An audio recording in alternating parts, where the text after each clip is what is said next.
बड़ी सारी चीजें बोली गई, बड़ी सारी चीजें कही गई। किसी को 1% पता है नहीं हार्दिक पांड्या है कौन, लेकिन बातें सबने की है, कोई दिक्कत नहीं है।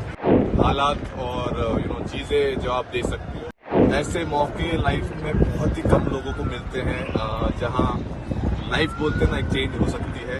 मैं हमेशा आधा ग्लास फुल समझता हूँ, कभी आधा ग्लास खाली नहीं समझता। मैं ना बड़ा ग्रेस पे मानता हूँ सर। बड़ी सारी चीजें बोली गई, बड़ी सारी चीजें कही गई। किसी को 1% पता है नहीं हार्दिक पांड्या है कौन, लेकिन बातें सबने की है, कोई दिक्कत नहीं है। बट मैंने हमेशा माना है लाइफ में आप कभी मुंह से जवाब नहीं देते हैं।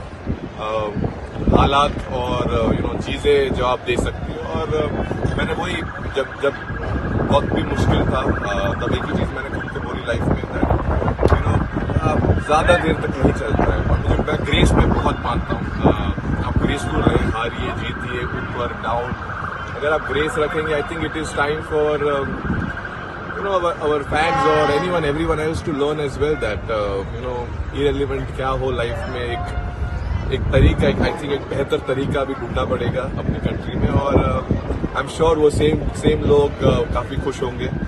और बस बहुत ज्यादा कुछ कहने के लिए है नहीं। हार्दिक, जब वो आप आखिरी ओवर डाल रहे थे तो can you just tell us कि आपके मन में क्या था? 2016 में भी आपने आखिरी ओवर डाला था, आज यहाँ आखिरी ओवर डाल रहे थे। Did you actually feel the pressure कि अब सब कुछ मेरे ऊपर ही आ चुका है करके? Or do you enjoy? Because we get to see that you always enjoy taking these kind of moments. I think if I be very honest, at the same time I think I was enjoying it because ऐसे मौके life में बहुत ही कम लोगों को मिलते हैं जहां life बोलते ना एक चेंज हो सकती है मोमेंट। ऑब्वियसली यहाँ ऑपोजिट भी जा सकता था चीज, वो मुश्किल, लेकिन मैं हमेशा आधा ग्लास फुल समझता हूँ, कभी आधा ग्लास खाली नहीं समझता। तो आई थिंक उस मोमेंट पे मुझे पता था मैं प्रेशर लेके कुछ फायदा है नहीं। प्रेशर आई थिंक सब बाहर ले ही रहे थे, तो मैं कोशिश कर रहा था कि अपनी स्किल सेट पे मैं कैसे ध्यान दे पाऊँ और एग्जीक्यूट कर पाऊँ। और इससे बेहतर मौका था ही नहीं। पूरे जो मतलब पूरा चीज जो होना चाहिए I think eventually came down, it was written मेरे लाइफ में। आई थिंक ये मोमेंट लिखा हुआ था। और बोलते मैंने पहले ही बोला था, लक हमेशा जो मेहनत करते हैं उनके ऊपर आता है। सो कोशिश की थी मेहनत करते रहूं, सब नीचे रखूं और हंसते रहूं।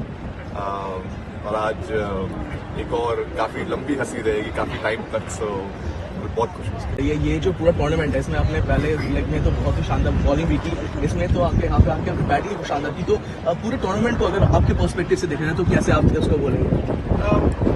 अब तो जीत गए तो आई एम श्योर इवन मैंने अगर 0 भी किया हो तो मैं खुश होता, क्योंकि मैं हमेशा मानता हूँ कि अगर जब तक टीम जीत रही है इंडिविजुअल परफॉर्मेंसेस कुछ मैटर नहीं करते हैं डेफिनेटली। लेकिन अगर आप अच्छा करो और आपकी टीम अच्छा कर पाए, वो बहुत स्पेशल फीलिंग है। और ऑब्वियसली जब भी मौका मिला मुझे it was great that I was able to do something, contribute कर पाए। और हमेशा आई थिंक मैंने क्रिकेट मेरा हमेशा ऐसे ही खेला है। जब भी मौका मिलता है आप करो, छोटा भी अगर रोल हो, अगर एक ओवर भी डालना है आपका बेस्ट एक ओवर डालने की कोशिश करो, उसमें मोमेंट्स बनते हैं। आई थिंक वो भी आज भी वैसा ही था। कोशिश थी कि एक बढ़िया ओवर डाले सिचुएशन के हिसाब से, और आई थिंक वहां से गेम चेंज हुआ और जहां थे वहां से जीत गए। हार्दिक भाई, how do you look at the road ahead? दो लेजेंड्स ने आज रिटायर किया है T20 से, you are expected to lead the side, कैसे देखते हैं 2026? आई मीन 2026 बहुत लंबा टाइम बाकी है। I think very happy for Ro and Virat. It has been I think very special, two giants of Indian cricket, two legends of Indian cricket who I think thoroughly deserve this, and it's been so amazing playing with them for so many years in this format, and obviously we all will miss them, but at the same point of time I think this is the best farewell as a teammate and as brotherhood which we have created in this group we can give them.